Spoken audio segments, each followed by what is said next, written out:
Hello everyone and welcome to the eRacing GP Global Edition 14. You're probably wondering who this new face is on the desk. I am here with the wonderful Ammo that was here last week. How you doing? Yep, and I've been here since the past few years. Feeling great and lovely to have you on board, Daniele. Yes, so my name is Daniele for anyone wondering, and this is my first time on the broadcast, so I'm actually really excited to be working with you, Ammo, because we are going to have a really exciting day today. Absolutely, pleasure's all ours as well to welcome you on board here. Well, what can we say is one of the craziest classes of the four classes that we have tonight. But where they're racing, well, we can show them now, is the Sepang International Circuit, or recently christened the Petronas Sepang International Circuit because it got sponsorship from the largest, one of the largest oil companies in the world. 5.543 kilometers, clockwise, 15 corners, and sadly, the host of the former Malaysian Grand Prix. Well, we say sadly because for now, at least in the modern era, it's not back yet. Yes, it's not back as of yet. Now, the players are on the track right now, just finishing up their practice session. We are going to be getting ready to start the qualifying session as well. So good luck to all of our players. We're going to be kicking things off in the Copper class. I'm really excited for this one because, let's be real, all the action is going to be happening in the Copper class. But Ammo, give us the rundown here for our championship leaders. Certainly, Daniele. And, well, this is the results of last week in terms of who was leading the championship. Nabil Aslan, no surprises there. Despite having an off in race number 1 while chasing his brother, he managed to win race 2 and plus getting the clutter the fastest laps along with pole position to lead the championship, though he started on points with his brother Nakib. So that's interesting to watch out after this, what happens between the two as they have come to blows before. Jaden Chia leading in silver class. That's a surprise of the package, but we'll see whether or not he can sustain that move for the entire season. Dominic Poon, likewise, passionate esports came out of the blocks fighting from the first round.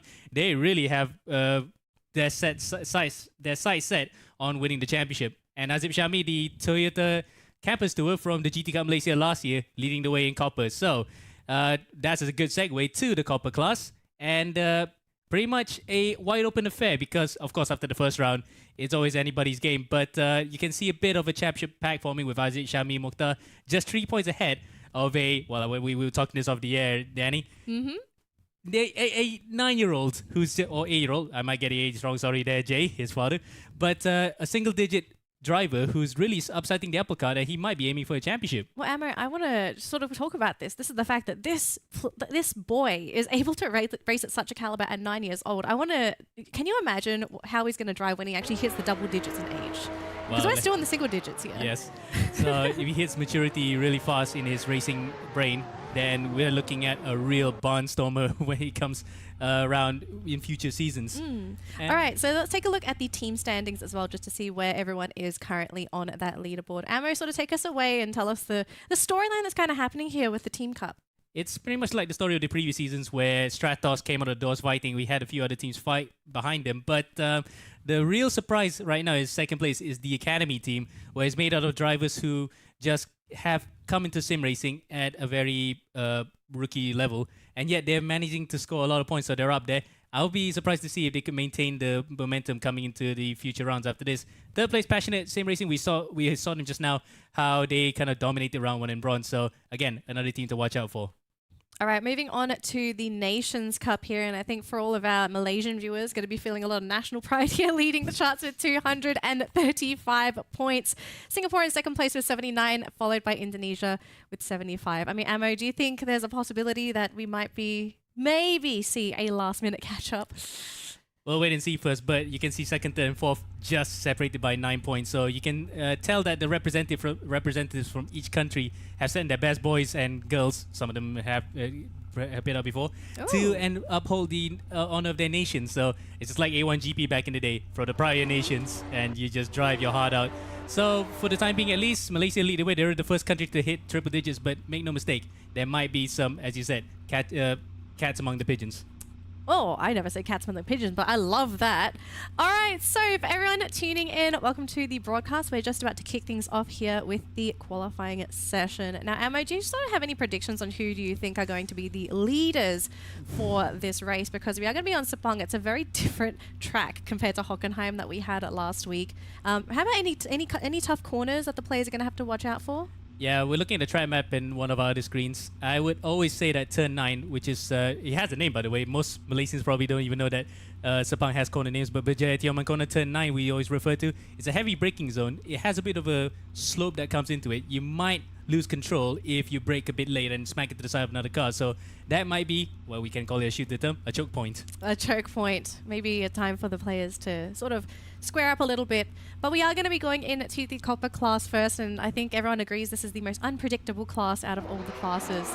I think we're going to be seeing I think for some people you could say maybe a battle royale to try and get around those first couple corners, those first couple laps, just to avoid some potential collisions, because that is going to be a factor for these first couple rounds. Of course, some of these players, you're going to want to try and get a clear round. You want to have some space, but do the players give them the space? That's a really good question, because sometimes some people don't know the racing etiquette where they have to actually give a bit of room to the guys in front and the guys behind. You need to have at least 5 seconds in front and back and behind you to get a clear run in qualifying.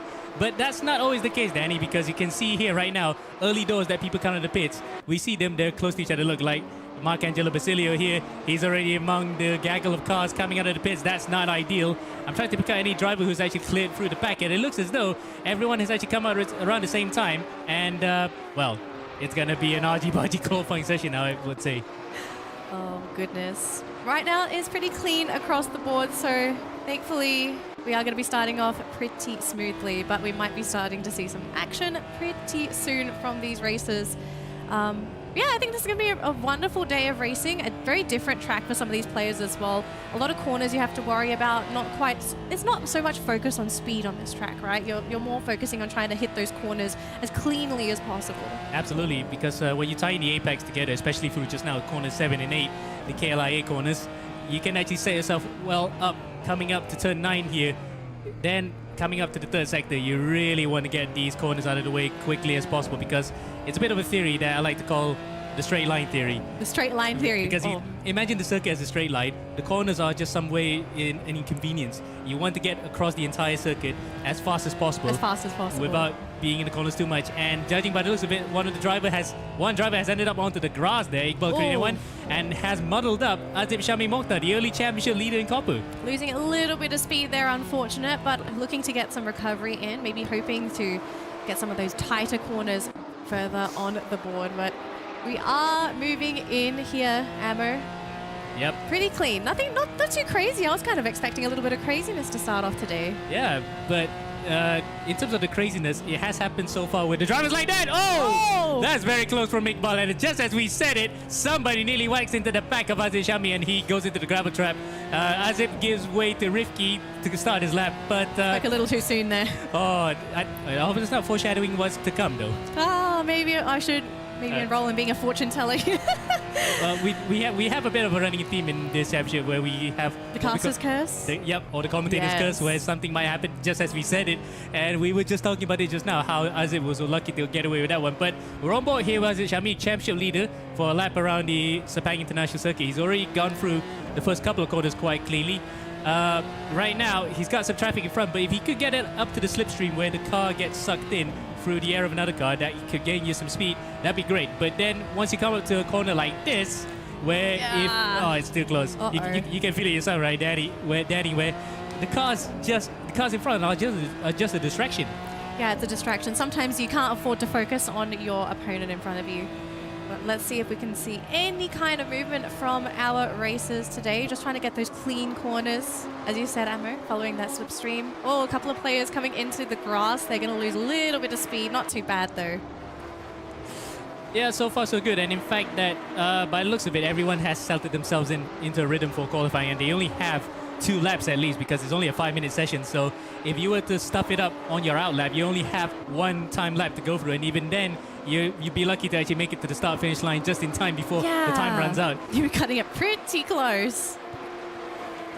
And right now we're actually focusing on Azib because he is the championship leader. He was one of the guys to watch out for. He was fastest in qualifying in Hockenheim, but by the looks of it, there's heavy traffic. We might just focus on other drivers that have actually cut the timing beam. So that's really lucky from Azib. He was let through by Wei Shin Wong as another car goes off in front of him. I think this might be a good introduction for you, isn't it, Danny? That qualifying, it is like a race, but it's just against time. It's a kids. Yeah. I suppose. I do want to mention to everybody as well, if you tuned into last week's race, we are looking at a full grid for our first 2 rounds as well. So we are going to be looking at a lot of competitors. There's going to be a lot of heavy traffic, if anything. So as long as these players can navigate through the traffic, try and get those clean rounds in, should be pretty smooth going. Yep. It'll be a great test for these races as well, just to really focus on their racing etiquette. Absolutely. That is a good point to make there, Danny. And speaking of racing etiquette, so far so good for everybody. Oh, spoke too soon there. Someone actually went off at turn number 1 into the gravel trap. Oh, no. But luckily, it's not disturbing us at Mokhtar, as up in front is the 9-year-old or 8-year-old. I forgot his age, actually, honestly. So we'll just call him Single digits. the single digit. Adrian Amit has broken up into early doors up in front. The only driver in the 213. So he has got a good thing going, because he was on radio today, by the way, being interviewed by a radio station about his sim racing achievements. So probably that bit of publicity has really G'd him up. Yeah, maybe a bit of a racing high as well, just to get that attention. But oh my goodness, this boy deserves all the attention he can get. And look at him, he's so focused, and he looks super chill as well. He's not, I've seen some of the players when they're racing, you can see some of them very stone-faced, very serious. But this guy, super chill. It's all good. Yeah. I'm having fun. Well, you can see he's smiling a bit there, probably because his dad is listening to the broadcast. He's telling him a bit. But he's doing that while he's actually still in his qualifying mode. So if he were to stuff it up and not get a faster time than this, he might be ruining that. But so far, at least 0.8 of a second in front of the next nearest driver. So he's got the bit between his teeth at the moment. Super clean from Andre as well. Really nice racing from this guy. So at this rate, it looks like he should be getting a wonderful time. Yep. If anything, all eyes on Andre for this first round. I'm actually really excited to see what happens when we do kick things off here, Ammo. Oh, indeed. We'll love to see how he does from pole, because he rarely gets pole positions. And he hasn't had his first win in the championship just yet. So it'll be yet. Today might be the day. Today is die day. If we want to go for some old English. But for the time being, at least we're watching him right now coming to the final sector. And right up to the final corner then. Heavy braking, and this in real life is a bit banked, so he'll go for the white light. He's doing that now when it's rather flat. I think it might just be a bit of a joker light, because that is looking like it's not going to be an improvement. Across the line he goes, and nope, not an improvement. Now we have to look where Jason Noon is. That's the second guy that we have to look out for, because he is one of those drivers who's actually able to ring the laps in, and he didn't pop in the first round, so this is the opportunity for him to start being a championship charge. Possibly there, Ammo. But we are just going to watch our players finish up their qualifying session before we kick things off for round number 1. Because, of course, we do know that the qualifying session, this is just a taste of what these players can do. But everything will come down to round 1 and round number 2. We've seen players that do very well during the qualifying session sort of fall back towards those main rounds. So for everyone that has done well for this practice, for the qualifier session, let's see if they can maintain that coming into that first round. Yep. First race of 2, and of course, there goes Eric. Oh no, Eric. Well, he doesn't have to worry about it because he's already ended his session. But it's all good. Finishing off with a donut.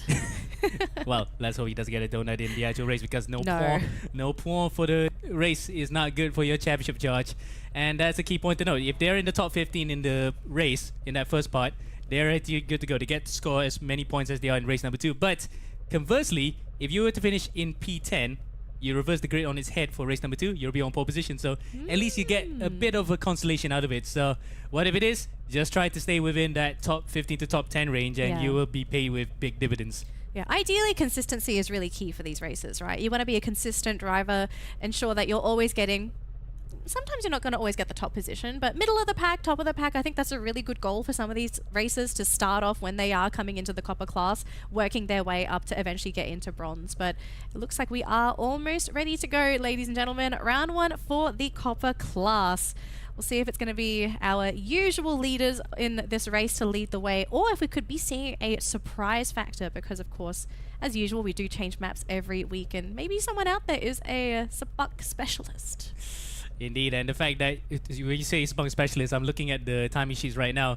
Malaysia in first, Malaysia in second, and 4th, 5th, and 6th, I think, by the looks of it. So home track for a lot of these guys, and we did race at Sepang quite a couple of seasons ago, in season 11 to be precise, in 2023. So it's a familiar circuit for a lot of people.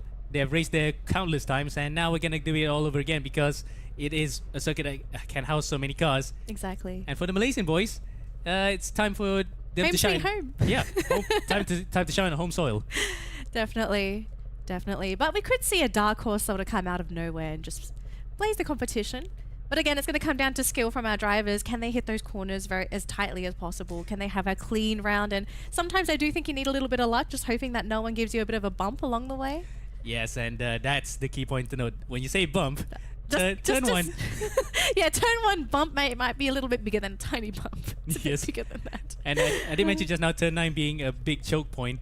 Well, let's just say turn 10 will be, turn number 1 will be even more so because it's 40, well, almost 40 cars. We have 35 cars on the grid. Hurling into turn number 1. Let's see how it's going to be like. So let's give some love for the guys who are at the back of the grid, who are not having the best of times. This is Wei Shin Wong. P32, that's why it looks like all the way from behind on road number 16. Goodness, 31. the cars.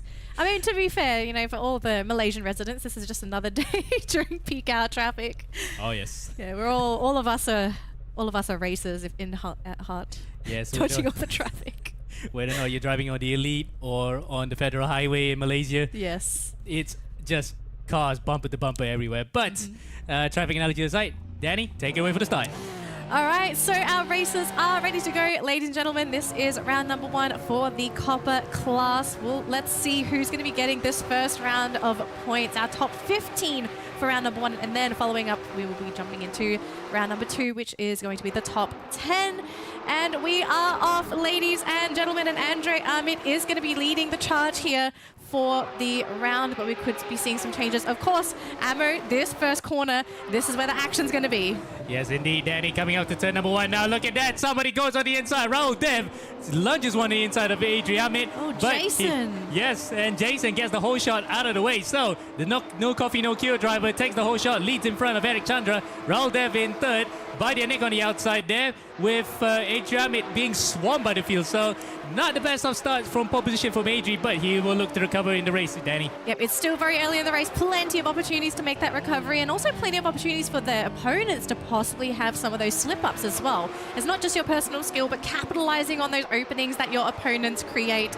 But it's all going to be on Jason Oon. The competition hot on his heels, and these races are still incredibly close to one another. We're looking at a lot of races just 0.1 seconds behind their opponent. And as you can see right now, we have Eric Chandra chasing Jason Oon for that first place. Although, hang on a minute, it looks like Jason Oon going a little bit too wide there.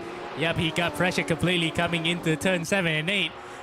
It wasn't really much of a lunge on the inside, but probably the line that he took was wide to just touch the curb on the outside and caused the car to slip a bit. And there we go, Eric Chandra takes the lead. Now Eric is probably thinking, yep, he's going to try to keep the guys behind, or he's going to sprint away. We'll have to wait and see. But a good start for Eric Chandra, the Indonesian. Let's see if Eric Chandra can keep this lead up. In the meantime, though, we are still seeing a gaggle of cars following behind him, and we are starting to see some of these cars getting extremely close to one another, some of them skirting along the edges, a little bit worried about being too close to their competition. But so far, Andre, he's sitting in 8th position here, I believe, trying to find an opening to slip on through here, but there's just so many corners. Oh, and we do see a collision there, unfortunately, for Andre. He's going to have to make a quick recovery and get back into this race, but oh, that was a major bump for him. And that was a quick flick spin, too, that he managed to recover the car quickly. He is on the cusp of being out of the points. He's in 15th. But because that there was so many incidents further behind, that he is actually in the clear. So right now, at least, he can try to recover from here. As we're at the end of the first lap, we're seeing plenty of cars still trying to recover from the first lap skirmishes. Eric Chandra leads, Jason in second, Raul Dev, his teammate, pseudo-teammate, because they did come from the same GTR Campus Tour from last year, in third. As the rest of them come streaming through turn 1 for the second time. Good overtaking move from Aziz Shame. You can see a bit of a nice detail that they have. You can see the teammate things that going. They teammate thing they have going on there. Very close. Almost hitting his bumper there. Yeah. Who was that? Actually, I'm not sure who that was coming inside because he is now out of our sight. He probably had a spin. Oh, there we go, further behind.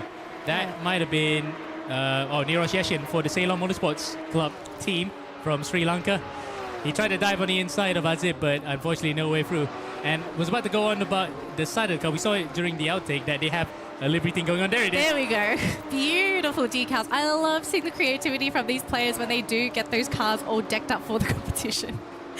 Oh my gosh, I love to see it. I hope we get to see some more in some of these races later on today. But our races, it looks like we are looking at a much more stable competition. Teams, the players, they are trying to catch up to their opponents who are in front of them. But it doesn't look like we're looking at any really close races, aside from Rahul here, who is trying to get on top of Bardia Nick, excuse me. No, right, first time for everything. As, well, Bardia actually held the line on the inside quite well, coming out to turn 9 there to prevent Rahul Dev, aka Justin, to overtake. Justin tries to nick one on the inside, coming to turn 11. And there we go. He actually forced Bardia into a mistake. So probably that was his intention and has actually stuffed him out quite a bit. But Bardia comes back strong and holds on to the position for now. But having said that, they have actually brought back 2 drivers further behind into play. Yeah, we're looking at Durant here and Raizaki. They're hot on their heels trying to get this catch up. They're going to try and follow up on the slipstream, right? These races, you really want to try and catch up. That slipstream going to come in extremely handy if you are hoping to go for that overtake. Again, the players, they're on this straight here. They're going to have to think about this next corner. This is a very dangerous corner as well if you are coming a little bit too fast, but everyone respecting that corner. Well, speaking of respect, you spoke too soon there. What happened to Eric Chandra? He's actually off. Oh, prime commentator's curse right there. And Jason Noon's back in the lead. But look at Rahul Dev attacking Bardia Nick now, coming into P2 at turn 1 on lap number 3. Will he make it through just about? Just slips through Bardia Nick in 3rd place again. Oh my goodness. Rahul actually in front of Bardia, excuse me.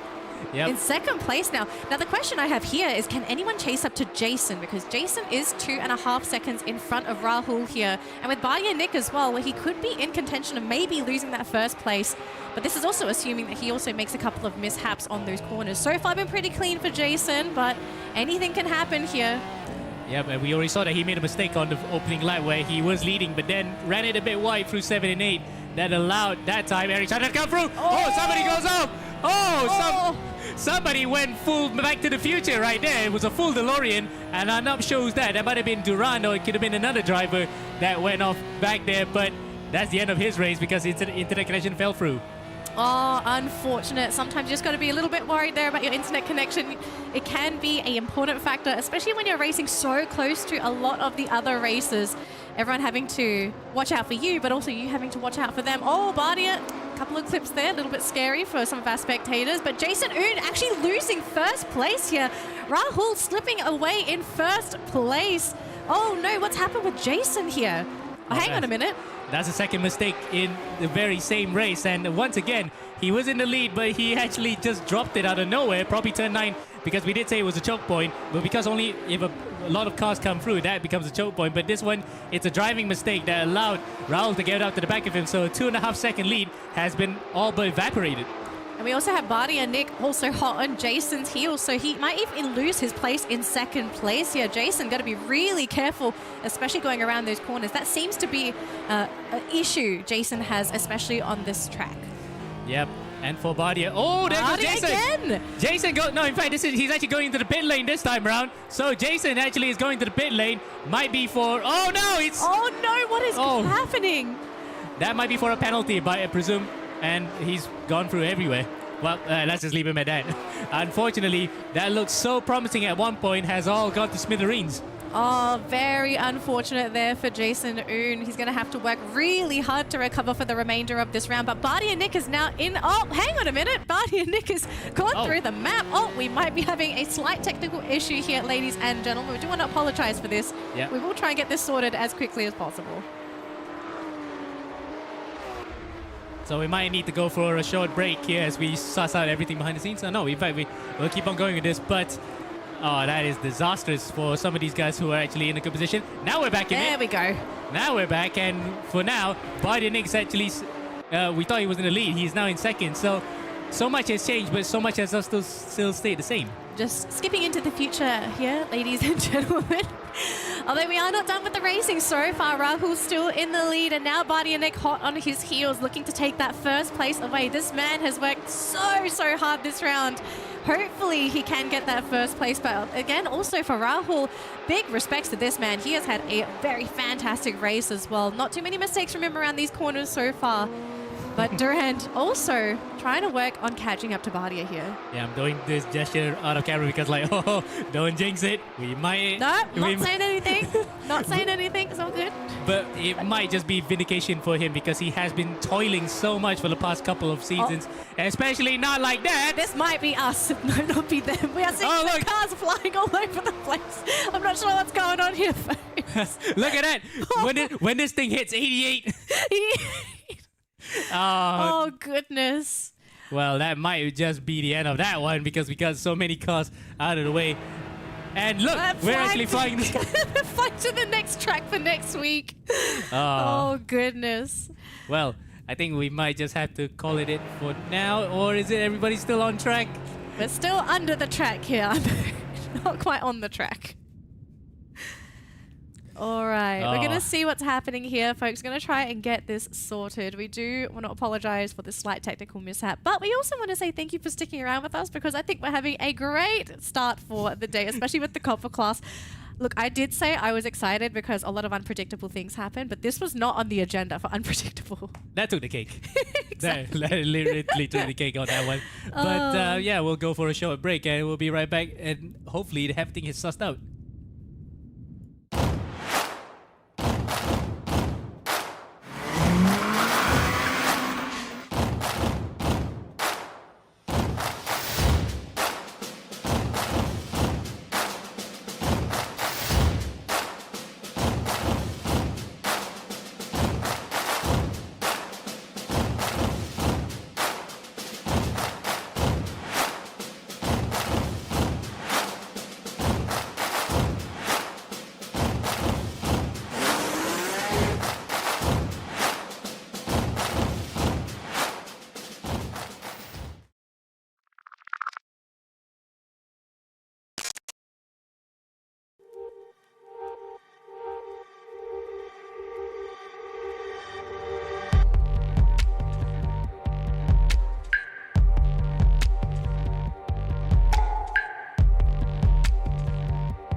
Right, ladies and gentlemen, welcome back to the eRacing GP Global Edition 14. We are going to continue on with the Copper Class Round 1 here. I do want to apologize for that minor mishap earlier today, but let's continue on with the races here, Ammo, as our players, they're not quite done as of yet. Absolutely, and the fact that the race itself has gone up to what can we say was a great crescendo because Raul Dev, despite all the troubles going around him, is still in the lead by only half a second in front of Eric Chandra with Bardianic in third. So it's heating out to be a nice finish and quite a good measure.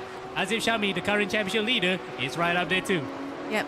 Unfortunately for Azip, he did have a bit of a slow start coming into the round, but for him to make this recovery, just a testament to how great he is driving on the course today. But let's see if he can catch up. Maybe he can try and make that top three. Obviously, the players are trying to aim for that first place, but placing as high as you can, that is the goal for everyone racing today. Rahul, though, still hanging on to first place, but Eric Chandra hot on his heels, 0.3 seconds. He is so close.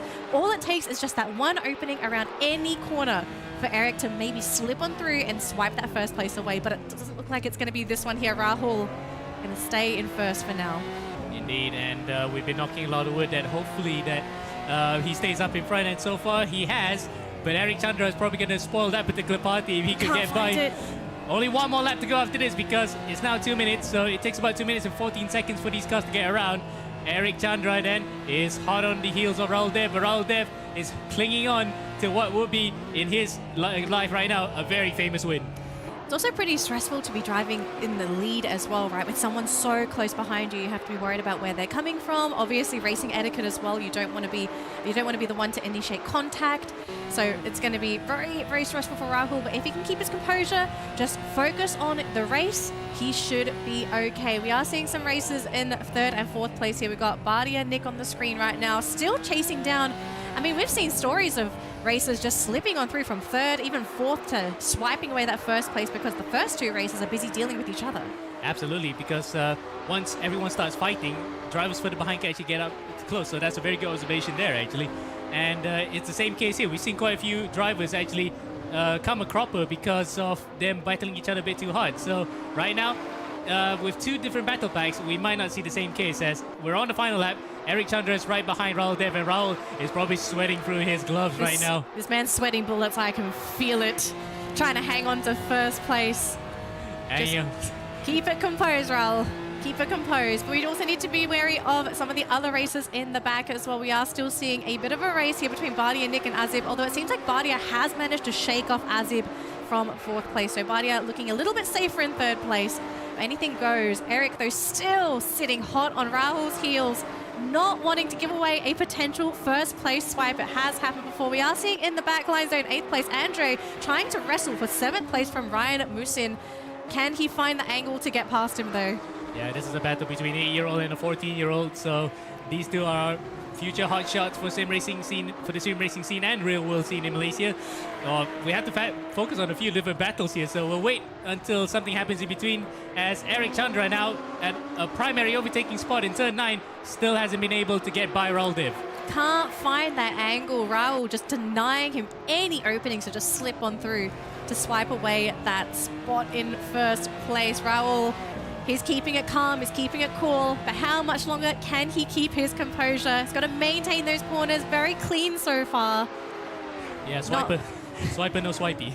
The swiper no swipey for now, but I think Eric might prove us wrong here. Oh, hang on a minute. Oh, as if Shami actually went into the grass when he tried to overtake Bardia, and there's Bardia stopped further behind, so he has come to a complete standstill. But we can't focus on that too much, because here's the battle for the lead in the final corner.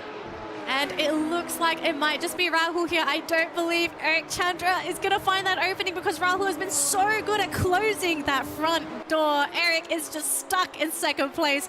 Rahul denying him 1st place, and I think that might just be it. Rahul Dev, fantastic racing, keeping 1st spot. Again, very, very clean driving from him. We didn't see too many mistakes, maybe a couple of questionable corners, but outside of that, he has just done a fantastic job holding on to that 1st spot. Totally agree, Danny. That was actually good defending and good racing for Eric Chandra. We didn't see any sort of histrionics for him. He kept it clean throughout. As the battle of the youngsters goes across the line, Ryan in 7th, Adri 8th. He'll be a bit miffed by that, but he'll start P3 for race number 2. But credit to where credit's due, both drivers up in front gave a really good, clean race, and wouldn't you know it, 1st ever win for Rahul Dev, and how he would celebrate that till the night, till the early hours of the morning. Well, I mean, it's great that it's a Friday night. He's going to be able to do whatever he wants. For all we know, we know some of the races. You know, how do you celebrate? You celebrate with more racing. So that might be on the schedule here for Rahul. But he must be feeling incredibly happy for that 1st round win. Some of these players, it's going to come down to their emotions, and for some players, when you play very well, if you're racing very good or you just have that one win, having that positive energy sort of fill in after that win, it makes you drive better, whereas other players, they can get affected mentally by having some not so great rounds. So yeah, I think for Rahul, definitely expecting him to have a great round 2, but if anything, I definitely think we're going to be seeing a grudge match happening in that round 2. Ooh, that's quite a nice thing to say, especially given the fact that the championship stakes, we are actually seeing now that Rahul might come into play. That's a good way to describe it as a grudge match. But at the same time, to continue on your point about snowballing the effect of whether it's good or bad, you have to arrest the slide if you're on a bad one. But if you're on a good one, you just want to keep the gravy. Keep rolling. Yeah, keep the gravy train rolling. Exactly. So well done to all of our racers in the copper class for round number 1. We are going to jump into round number 2 in just a moment. But before that, we're going to have a quick ad break. So don't go anywhere. We've got some more racing for you tonight, ladies and gentlemen. But yeah, we'll see you after this break.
Hello there, racers. Welcome back to the eRacing GP Global Edition 14. Not just to our viewers, but we know some of the competitors from the other classes are currently watching as we are getting ready for race number 2 in the Copper class. Alex, welcome to the broadcast. First time casting with you. Really excited. Yeah, I'm super happy to be here. That was a super exciting super exciting race 1 for Copper, wasn't that? I really enjoyed it. Did you enjoy it? Yeah, I really enjoyed it. To be honest, I was kind of expecting a little bit more of a battleground on the track, but I think the racers, they did a fantastic job keeping their composures, really focusing on clearing those corners. So I was really impressed. Yeah, I mean, there was some very good racecraft actually for Copper class, and I felt for Jason though. Jason was leading that race. Yes. And he went into the pits. So I was just next door and I found out that Jason actually did not put the race fuel into the car after qualifying. Oh no. So he was there short shifting and he'd done such a great job of getting to first position, but he's ran out of fuel. So he had to come to the pits to refuel. And Dang. that was it. Well, it sounds like a really bad situation, but it is going to be a learning experience for him, right? So that moving forward, he will never, ever, ever forget the fuel. It does happen. Some people would think it's a very small thing, but it's really great to develop those habits coming into competition. Absolutely. It is very interesting indeed. Okay, we've got 10 seconds to the start of the race. So, yeah, let's go. Red lights are on.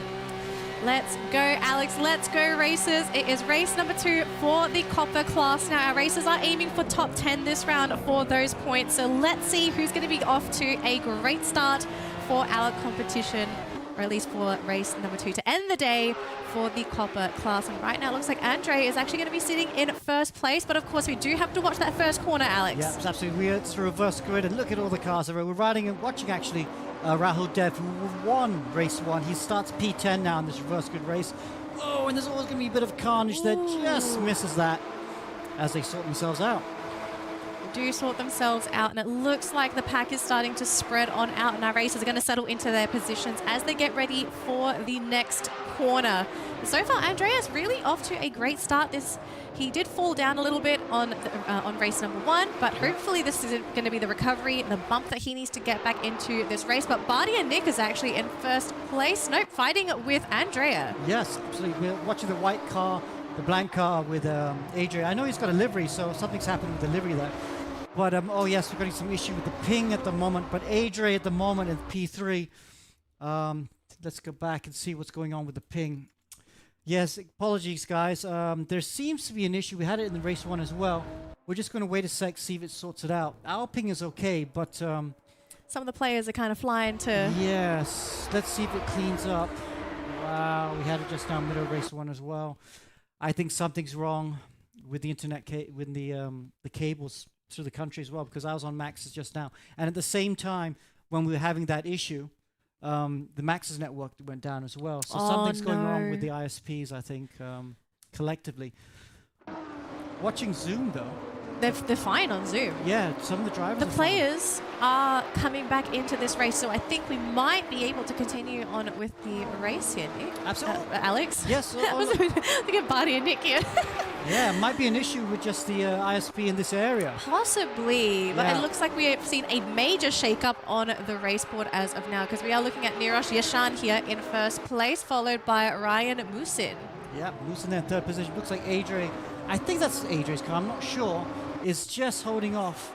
Oh, that's a car that needs to escape back to it. All right, we're going to keep on going here as Nirosh is trying to stay in first place. Andrea mid. Okay, we are looking at Andrea in second place, trying to battle for that first place, and it looks like we have managed to get our racers' names on the screen here, folks. Apologies for that. We have got that sorted, so we can see the position of these racers, and we are looking at a vastly different race here, Alex. Absolutely.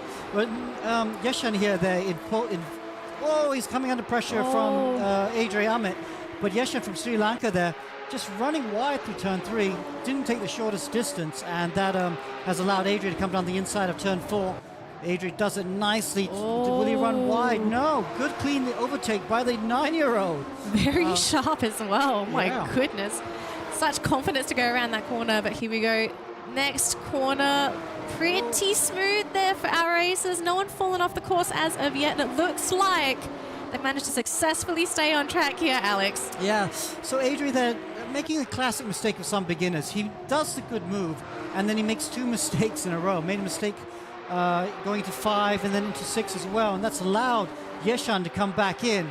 You know, we are on the copper class of some inexperienced drivers. Oh, look at this. Oh, it's getting swamped there. Cars are everywhere. There are so many cars compared to race number 1. I can't believe we're seeing a gaggle of cars in race number 2, really fighting for that first place. Alex, I do have a question though. Speaking of some of these newer drivers, and I guess Andre being a great example here, why do you feel some of these races, they decide to take these very confident plays that require a lot of high technical skill? Do you feel like it might be a case of them feeling in the moment that they can do it and it's like, oh no! Adrian there. Oh, he spins out again. He just braked too late. It's not intentional, you know, the guys are just trying to drive their own race and stuff. But sometimes it's composure, sometimes it's inexperience. Adrian there, I think he just started getting a little bit panicky there. Lost his composure, braked too late. Knew he was going to hit the car in front, tried to avoid him and ended up spinning out. So now he's back down to P10. But we've got to give him a break. Let's not forget, he's what, 8, 9 years old. He drives better than me. I'm not going to complain. I'll say that for sure. Yeah. All right, so towards the top of the leaderboard here, though, we are seeing a bit of a close race here for our top 4. We've got Neeraj Yasan sitting in first place, followed by Eric Chandra, who is trying to close that gap there and try and swipe away that first place. Next up is Ryan Musin. He has fallen a little bit behind after holding onto that top place for a while. And then we have Nazib. He's a little far behind there from Ryan. It's going to be quite difficult for some of these races to catch up to one another. But again, it's how clean these races can hit those corners. How quickly can they get around those corners? That's right. Megat Ayman there. Lovely livery. Love the livery. P4. He wants to finish on the podium, doesn't he? So he's all over Ryan's tail end there. And they're defending into 5 as well. Defending when they go a bit narrow to try and make sure the car doesn't sneak up on the inside. But I see Ryan there, too narrow into 5. Way too narrow into 6, and now he's going to run wide the exit of 6. Few cars running wild there, actually hitting the grass, unfortunately. But our cars going around this corner. Looks like actually really great cut there coming in from Megat, actually, although he is going a little bit wide, so going to lose some speed going around that corner. But no contact from these cars, so pretty safe. Yeah, I mean, we've actually seen some pretty good racecraft today. I've seen some good overtakes.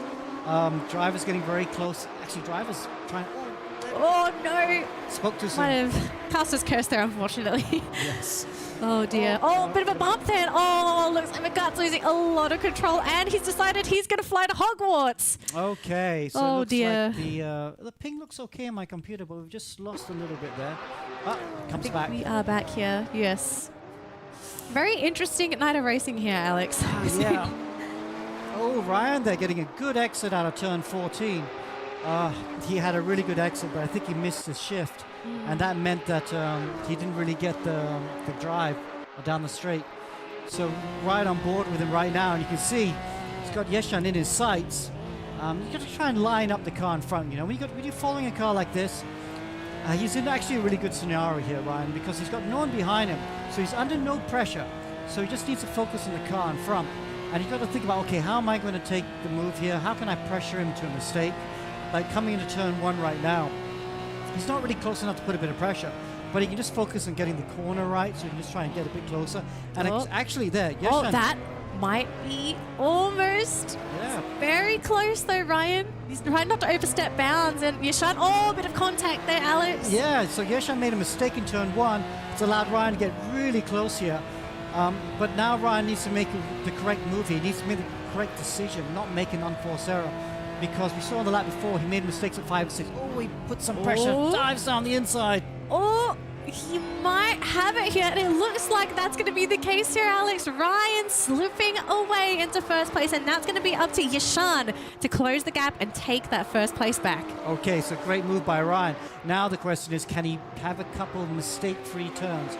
We saw Adrian make a great move and then made a mistake for the next 2 corners, and that cost him his lead and then fell back.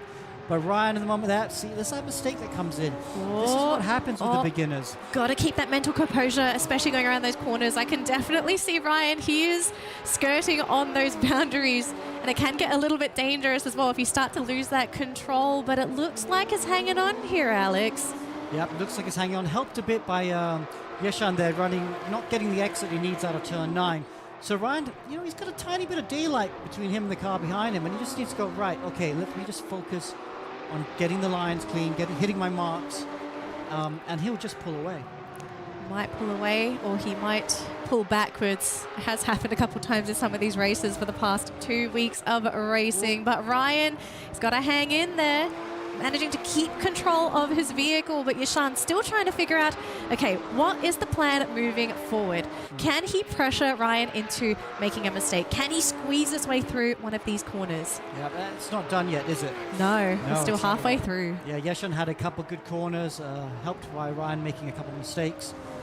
But yeah, no, look, Yashan's right on the apex there. He gets a good exit. That means he's going to be close coming into turn 1. But to be fair, though, we are actually starting to see Zareth come into the picture. He's slowly been closing that gap in, and Durand is also very close to him as well. And oh, we are getting a little bit of connectivity issues here, folks. We will have this sorted in just a second, so hang in there. But this is so far a really close race for our first 2 races.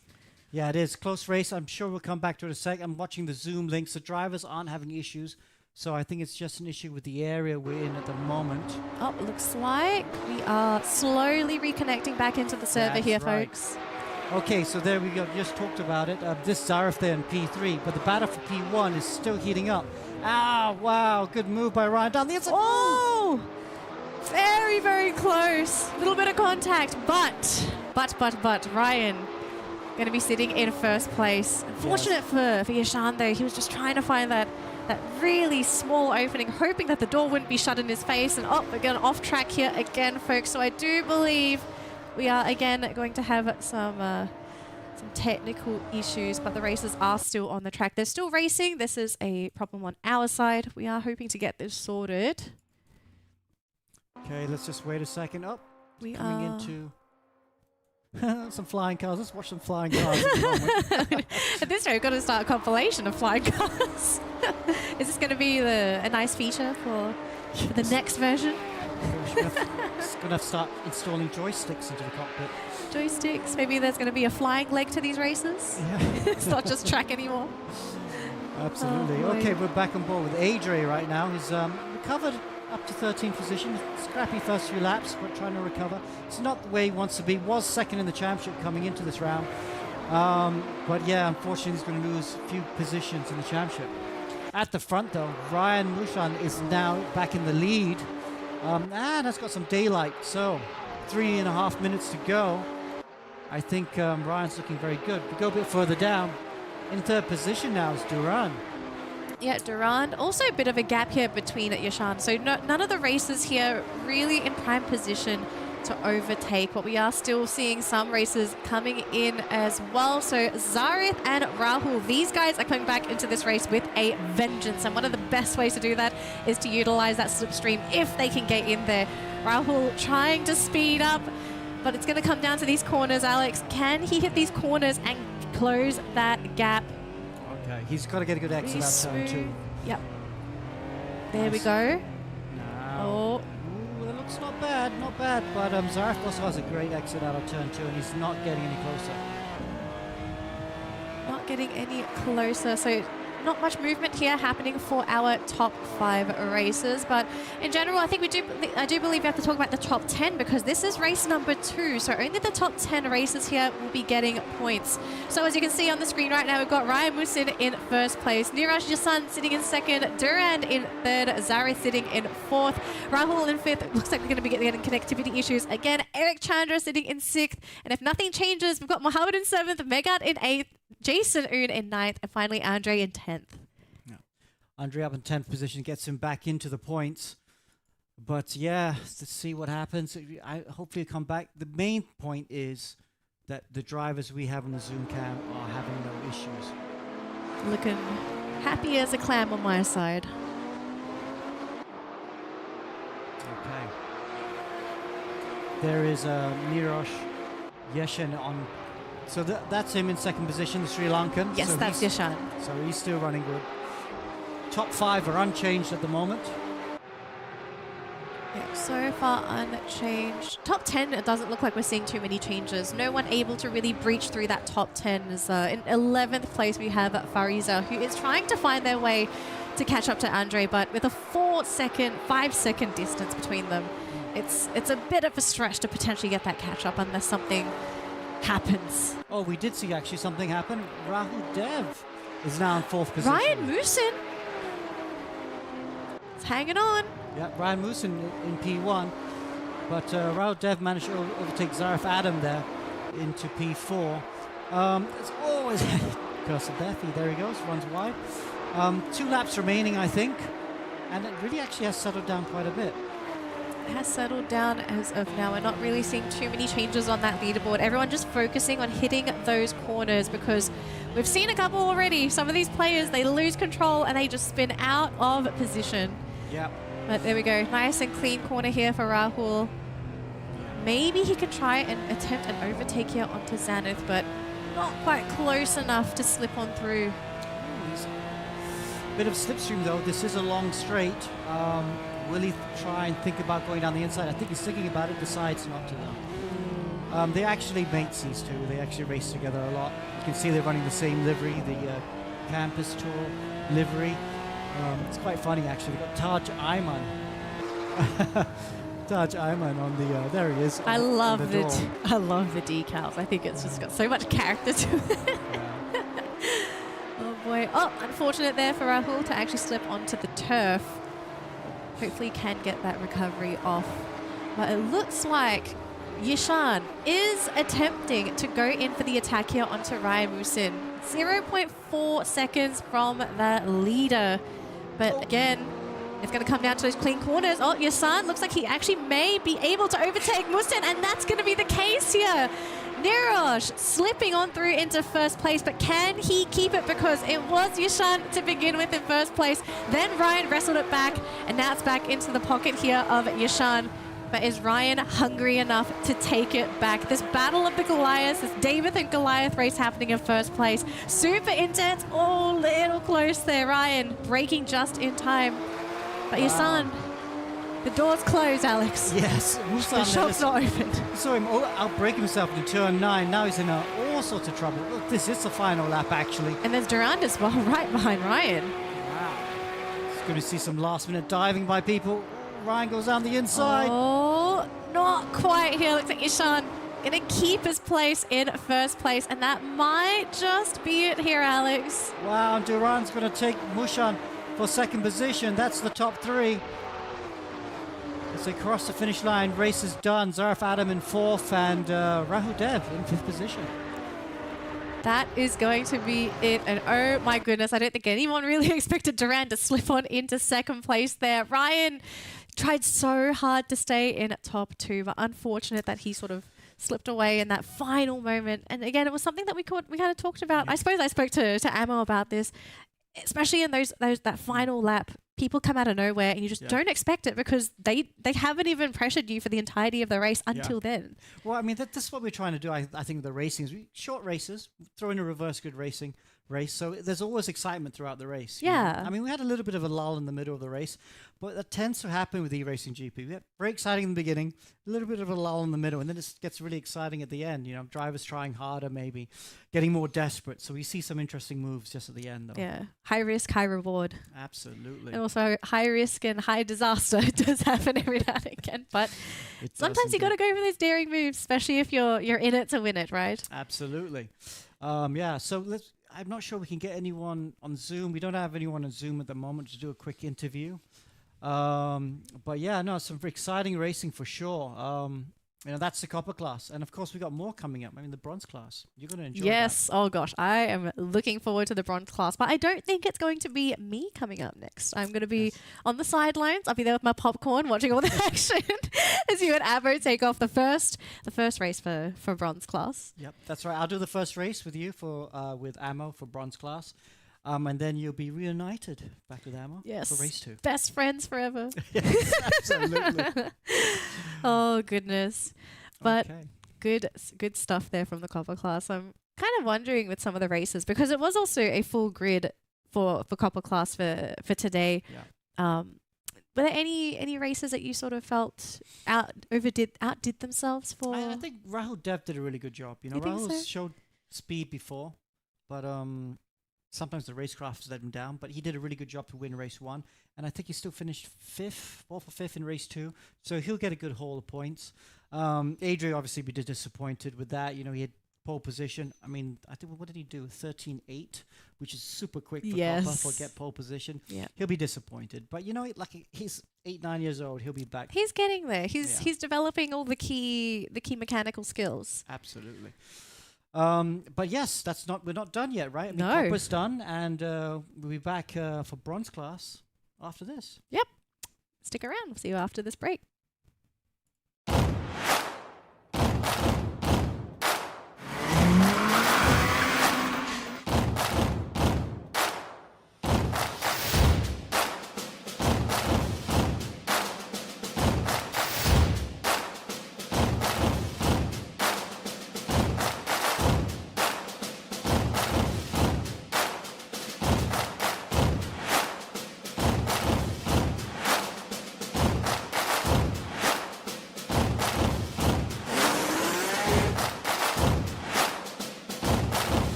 Ammo, just in time. All right, okay, so we are back. Welcome. This is Global Edition 14, and we're at round 2 of 4. And with me is Ammo Hazik, and my name is Alex Jung.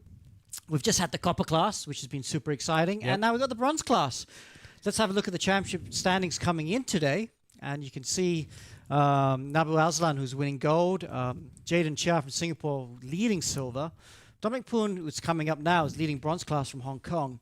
And Azib Shami, who was leading copper class, but I don't think he'll be leading copper class now because it's a very eventful race for him that's just finished.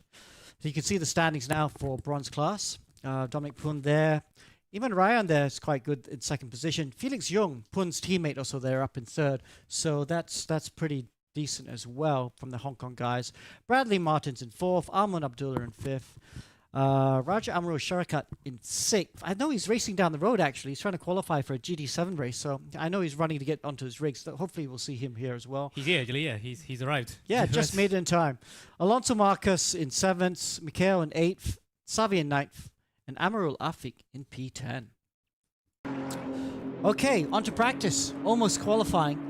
Yeah, I mean, the copper class was mad, Amon. What did you think about race 2?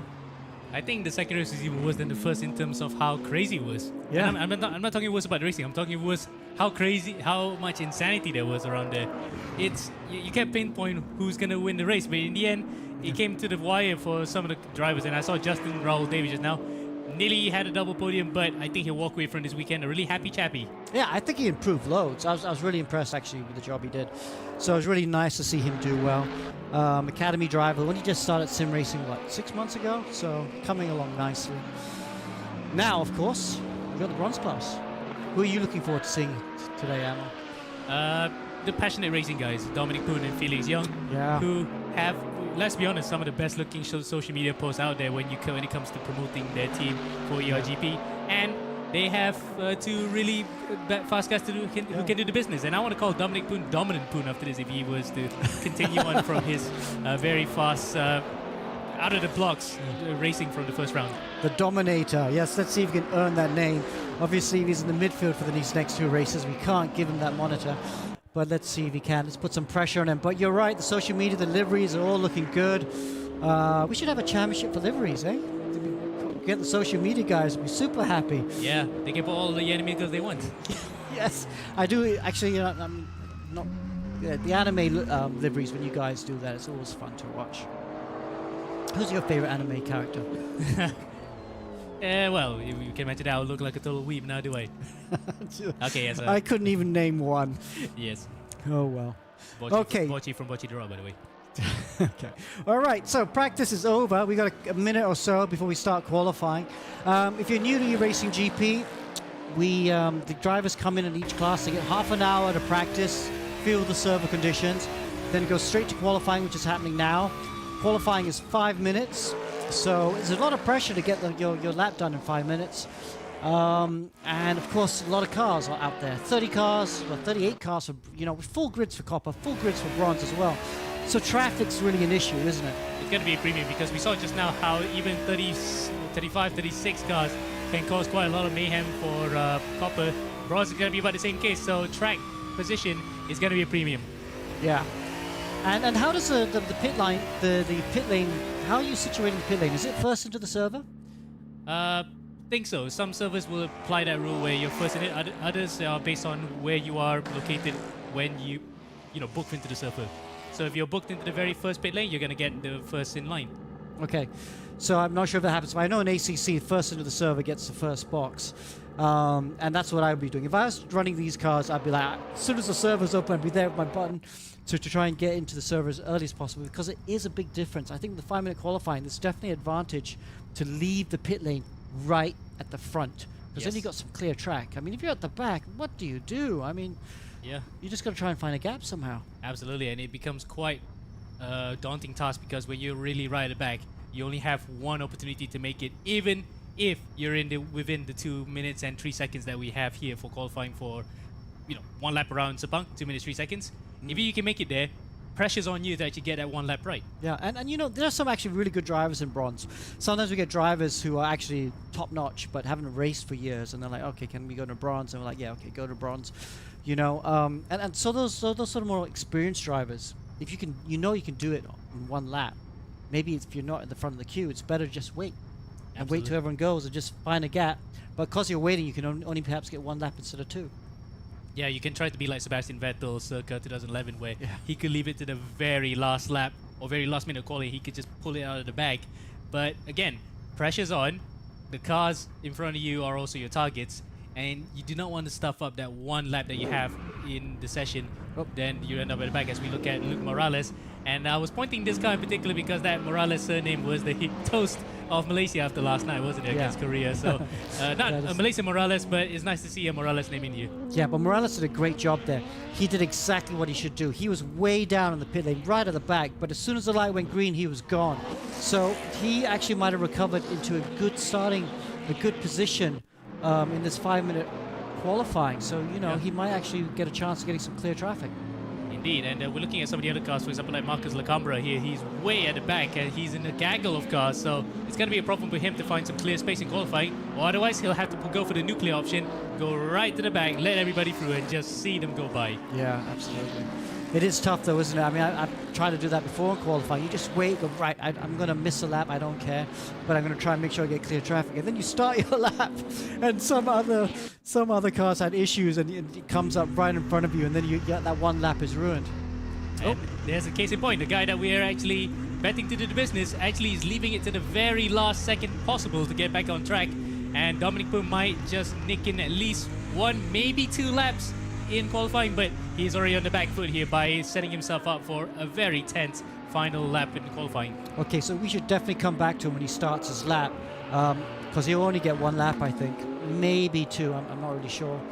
But it'd be very touch and go. Who shall we follow for the first time lap? Harish No Shairan, because he actually was one of the drivers who took part in the MAM National Championships, one of the very first to set a qualifying lap, driving for Pacquiao Motorsports, Pacquiao Racing Team, and he's actually the very first in line. So he's out near the front, literally all by himself, and it's actually a good opportunity to go for on-board lap with him. Absolutely, we should watch. Let's walk on. Yes, right on board with him. Comes through the last corner, turn 15. Needs a good exit. Long straight for turn 1. What's turn 1 called again?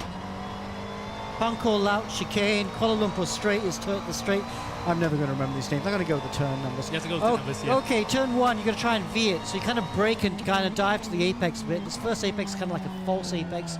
Run wide a bit, but then the second apex, you've got to be right on it, all the way to the right-hand side, so you can get a good exit to turn 2, good entry and then exit to turn 2, which he does. Nice, smooth exit out there. Turn 3, try and keep a nice short distance as you go through that. Easy flat. Turn 4, another hard braking corner. Wow, he's braking super late for that. Fairly simple corner in many ways. 90-degree right, although in real life it is a bit tricky. Now, short straight for turn 5 and 6. Turn 5 is a fast corner. Small lift to the apex here. Stick to the left before going to the right-hander. Oh, it turns in a touch too late. But not bad. Not bad through turn 6. Another short straight for turn 7 and 8. 7 and 8 is quite a fun corner. Actually quite high to speed. Take a break and then you should... didn't quite nail it through 8. 8, you need to be flat. Full throttle through 8 to get that right. And now you brake for turn 9. One of the other 4 corners here which are really heavy braking. Missed the apex there. So that will cost him a couple tenths as he gets out of turn 9. Turn 10 is easy flat. Then turn left needs to be like a soft medium brake corner. Very hard to pick your turn-in points there. But he gets through it cleanly through turn 11. Now turn 12, another fast corner. Just a lift. A little bit of throttle through it. Again, misses his turn in just a bit. Before turn 13 and then turn 14 tightens up loads here. Turn 14, a hard corner to get right. Very important to get a good exit though, because it gets you onto the Penang straight, the back straight of this track, so to speak. One more corner to go. Turn 15. On this mod, it's not reverse camber, but in real life, this last corner is actually reverse camber, and it's quite a tricky corner to do. Harris didn't quite brake late enough, didn't use all the road. That's going to cost him a chunk of time. So this won't be good enough for pole, but for now, puts him at the top of the leaderboard.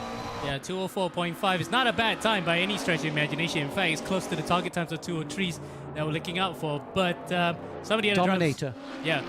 So if we need to look at a Dominator then, if he were to be true. Where is Dominic Poon? There he is. 27th at the moment. Yep, found him here. He's through the final sector right now, coming out to the tricky turn 12. Let's see how he's looking like on the sector times. So far, so decent, but again, it looks like that one from afar. He might just actually pull a 202 out of nowhere. You know, this is him showing his experience. One of those drivers we were talking about at the top of the qualifying. He really, really waited. He waited like 30 seconds for once everyone had gone, and he's had that clear lap. And look at that. He will get a second lap after this. So definitely the clever strategy if you're not at the top of the queue. He's had one clear lap, but he has got a back marker now, and that might cost him a bit of time, but not too bad because he will get this clear lap, and he'll be hoping that this lap's good enough for pole. And the guy in front is actually Iman Ryan, so he doesn't have to worry about that. It's another fast guy anyway. As he comes across the line, will he be for pole? Yes, it is, a 202.6. There we go, just as we said it. We were just talking about it. Will he pull a 202 out of the hat? And there you go, 202.6. That is a really fast time. 5/10 of a second in front of Arman Abdullah. I wouldn't mind Arman Abdullah there in P2 in the Merc. It's GT3 cars. Let's see if he can find a bit more time to go quickly. Iman Ryan's nowhere. I thought he'd be in the conversation to have to try and get pole as well. In fact, he hasn't set a time yet at all, so... Let's ride on board with him, shall we? He's actually leaving it to the ultra last minute. The very last lap to set even a banker lap. Well, he's not going to go for banker now. He's trying to go directly for pole position in the one lap that he has left. This is pressure. If he does the pole position, he'll really have deserved it because he has no banker lap. If he doesn't get this lap together, he's going to start right at the very back in last position. Yep, on board here now. Let's see how his lines. Does that look good to you, Alex? Yeah, it looks... Oh, getting that little bit of a lift. But the Mustang's a big, heavy car. Maybe not possible to take that second bit of the turn 8 flat. I do like the car, but oh, look. Yeah, okay, a little bit too hot. Just 9. But 7 and 8 was pretty good. This will be in the conversation for front row. Not sure about pole because 2.6 is a stunning lap time. But yeah, he needs to be in the front 2 rows. You know, this is a driver fighting for the championship. Indeed. One of the early shots for championship, and we saw it previously in Hockenheim how he was fast in qualifying. He got pole there that time round. Didn't convert that to win the first time, but he did come back to win race number 2. Now will he be able to do it? No, no! Oh, did he go off actually, or is that because of server having a problem? Yes, it is. Server having an issue again. Watching the Zoom. Is the Zoom... everyone's okay in the Zoom. That's the main point. But yeah, we might have to... I think we should... yeah, let's go back to a quick ad break while we... no, not yet. We're back. Phew. Coming up to the final corner then, does Marian get pole position, or will it be somewhere behind Dominic Poon? Across the line he goes, and it's pole position by another 0.6 of a second, nearly into the 201s. What a lap from Iman Ryan. Wow, wow, wow. What a great lap. That was super exciting. Unfortunately, we missed it. It was a little bit off camera, but we did catch that last corner. Whew, and that really, really a super lap. I mean, really well deserved.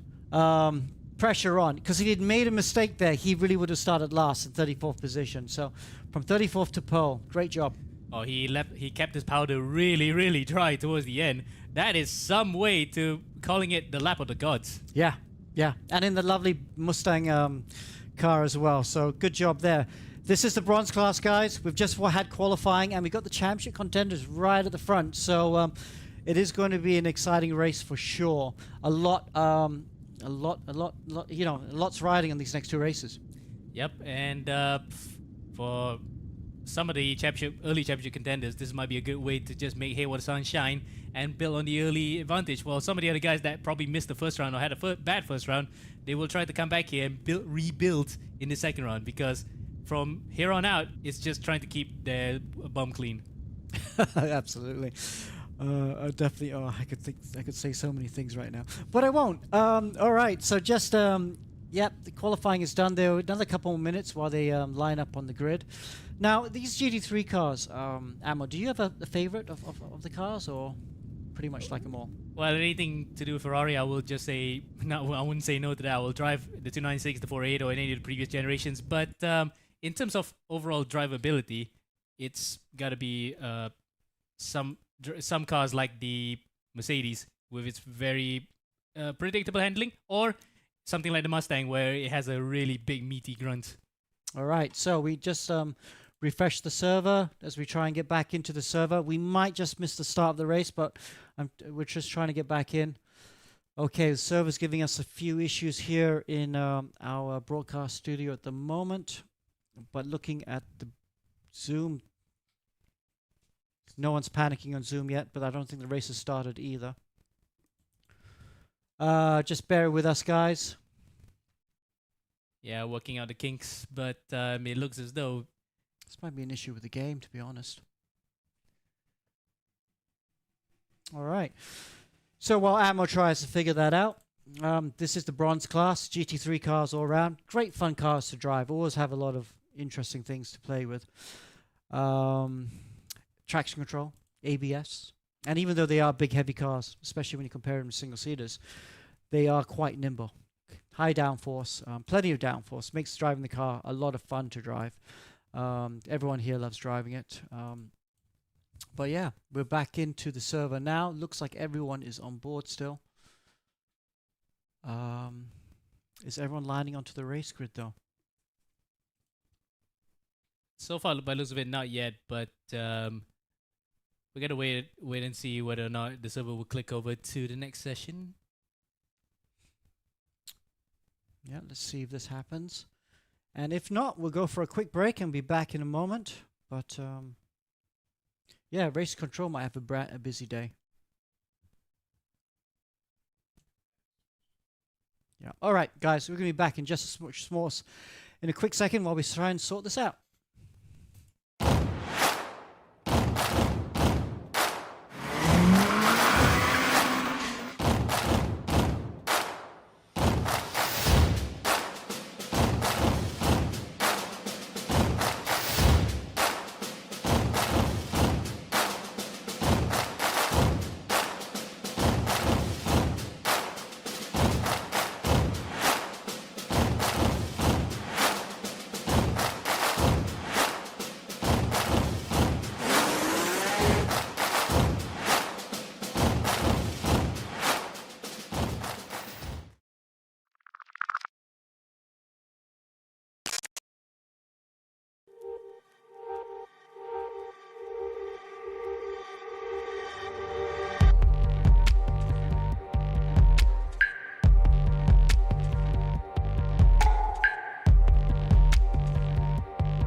Hello, everyone, and welcome back to the eRacing GP Global Edition 14. Thank you so much for being patient with us, folks, as we have just gone through a couple of changes just so that we can try and get everything settled for the racers, as well as us and you guys, the spectators, as well. Now, Alma, we did have to do a couple things here on our side. So what's happening here with the racers and the race in general? Well, we had a bit of a connection problem here around the Malaysian slash Singapore. Well, it's a peninsula Malaysia and then through the strait back to Singapore. It's just that there's a bit of a connection fallout and we had to restart the whole thing. So basically, Iman Ryan's no connection pole position, unfortunately, is not going to be counted. Oh, dang it. So retroactive. Retcon it, unfortunately. Oh, man. That's devastating. And I think we still have some form of fall through in terms of the connection, but maybe it will just come back pretty soon. But it's unfortunate, especially for a guy who left it very late, a strategic masterclass to get pole position, only to realize that something that's out of his control, out of our controls as well. Everyone's control. Yeah. Out of everyone's control, just wrecks the whole thing, just wreaks complete havoc. Yeah. So what does that mean for him, actually? So is he going to be sitting towards the back of the pack? Like, what's happening here? Oh, he's going to do it all again. So Oh, he'll try right. to replicate what he did in the first run, which unfortunately would not be counted. It will be just be left out in the annals of history. You'd be surprised at what anger can do to somebody. I've seen people pull off magic in their plays, not just for e-racing, but just some people get very motivated that something happens, they just think like, I had it, and then they pull off a better time. Absolutely. It might happen. It might happen. Yeah. I've seen people do some crazy things when they're frustrated, when they're upset, when they're angry. Some people do well when they're happy, but other people, Yeah. you kind of have to rile them up a little bit. You know, just Well, personally, I know I have, and I was really like having a race before, really charged up. Just wanted to yank everyone's chain, just whack them, but just drive through them. yes, I just literally overtook them aggressively and just not give two things about Two it. hoots. Two hoots about it. I just wanted to get it over with, finish the job, and just get a good result. And incidentally, I managed to get on the podium Dang. despite seeing completely red. I really saw a whole lot of red, and the specs fell off. Probably that's how to describe it. Out of genuine curiosity, very keen to see you one day cast one of these races with as you're that mad. It's just seeing red, I could imagine you just like going super saiyan during the broadcast. Yeah, you can put a blonde wig on the The top. blonde wig, the outfit, the orange. Yeah. Well, I don't know what it is. Is it like the orange outfit? I don't know what it is. Cosplay. Might have to do a cosplay broadcast at some point. Or VTuber broadcast. Might actually happen. That would actually be a better idea because we could try to pretend to be in avatars, but Oh, yeah, we could. that would be mad. That would be absolutely mad. Oh gosh. All right. So hopefully we're going to be able to get this settled and we should be able to go through our qualifying round again because unfortunately we did have that slight mishap with connections. Yeah, But I think for some players this will be a bit of a sigh of relief because they're getting a second chance. Maybe some of the racers not very happy with their first qualification time. So it is a bit of a reset. It's bad news for the players that did good, but it's good news for people that might have had some disappointing qualifications. Were there anyone here that you were sort of disappointed with when it actually came to qualifications? Probably a couple of other drivers. Felix Young, his teammate Dominic Poon, I was expecting him to be up there with his teammate, but he gets the second bite of the cherry and he won't be minding that one bit. So just going to put up an analogy. Glass half full or half empty, depending on where you were in that first qualifying session. That definitely looks a little bit full to me, but okay. three quarters full. 3/4 full. So we're looking at a positive ammo here. Alrighty then. Right, so we're on board with a couple of drivers. It's just basically to run you through again what's at play here. The servers really have been acting up, unfortunately. With All evening, actually. Yeah. It's not just for this one particular race, but unfortunately, it was this race in particular where things just really decided to mess up. But hopefully, this is going to be the worst of it. And we are Yep. done. We're going downhill. We're going to enjoy ourselves, some good sim racing, and the players are going to get a nice, fair race. Because that's the most important thing here for them as well, right? The racers, they want to make sure that they actually are able to play at their best, whether it be a good or bad performance for them. Because these weekend games for them, I mean, this is practice. This is important for some of these races. Absolutely. And right now, it's just a case of managing to reset because some of these guys, they were probably a bit miffed by the qualifying session, but now Yeah. they're able to just get that second opportunity and make the most of it. Even if they don't make a second opportunity out of this, well, that's on them then. Yeah. At the end of the day, right, it really does come down to the racers and their skill when it comes to the qualifications and figuring out where they're going to be for race number 1 and race number 2. But to anyone that's just tuning into the broadcast, we are just waiting for our players in the bronze class to finish off with their qualification session, because we unfortunately had to do a bit of a remake for the server. So our original qualifications no longer are valid. So get this wrapped up here, but we are seeing some pretty speedy times, but not as fast as our first round as of yet, because I do think our faster racers, they are going to be waiting a little bit longer to just try and get that clear straight. Yeah, they're waiting in the pit lane. They're just keeping the powder dry until the very final moments, like we saw with Iman Ryan the first time, as Malay Fakrul goes up to the top of the charts. In practice, no points awarded here, because remember, we have qualifying, race 1, race 2 awarding points, but practice none. It's probably just a matter of filling up that confidence coming into the sessions proper. Yeah, filling up that confidence, getting warmed up as well, right? Some of these races are going to be really, really appreciative of these qualification sessions, just getting a bit of a warm up before you really do go for the real thing for the next 2 races. So we're halfway through our lobby of races here. Half of them qualified, half of them are still trying to get their qualification times, and so far we are looking at the fastest time of 0475 here for Yuan. And this is, of course, still in practice, by the way. So we are waiting. We're still waiting for the session to take over before the start of qualifying proper. As someone's doing burnouts in the pit lane. That's Iman Ryan. I'm having some fun there. Come on. Probably it's been half an hour. I think at some point someone's gonna get a little bit bored. Yeah, he's gonna blow off some steam or literally puff up some smoke. Literally. Someone's ordering some what is it, Donut King in the pits. Yeah, they're doing barbecue in the pits with that Red Bull colors. Barbecue, alrighty. Sure, on a Barbie. Yes. Sorry, a bit stereotypical there. I'm sorry. One day I will be in this race. It's all good. Then you can pull out all the Aussie jokes. You have my blessing. Hey. Oh, goodness. Now then. We are now going to go to qualifying session part 2 and see whether or not Iman Ryan can pull off the same thing. That's an if. And it's a very big if. But again, it comes down to consistency. If he is able to pull off the same time or a similar time, then that would be a testament to his consistency as a racer. And his resolve. And his resolve. But there might be someone else out there that saw his performance and is thinking, I got to pull off the exact same thing. And we're looking at him right now, Dominic Poon, who was on pole provisionally until the dying seconds of qualifying, where Iman Ryan pulled that out of the bag to be 6/10 faster. And they get to do it all over again because qualifying is underway and someone spins into the barriers immediately coming out of the pit lane. Now, who is that? That was actually a Porsche. We got a few Porsches here. I think he might have survived that one, but not the best way to start qualifying. Part 2. Definitely not. If anything, you're probably having a little bit of a panic attack as you're coming out of the pits.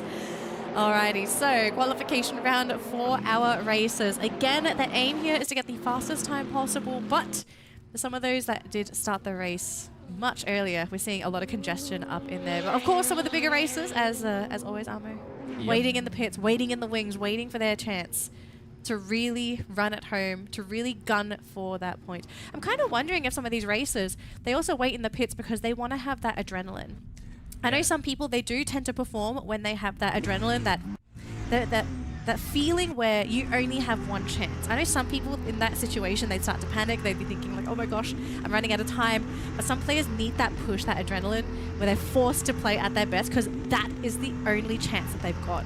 So maybe this is something that some of these racers really, really want to capitalize, that feeling of adrenaline, that real big push to do your absolute best. Right on the edge when it really matters towards, especially the end of qualifying, where points are on the line and you want to get a good starting position. You can actually have that. Some drivers can actually really perform at the limit. I did mention earlier that Sebastian Vettel analogy where he could pull it off every single time on a final qualifying lap in his time to winning season. So some of these cases, some drivers want to do the same. And guess what?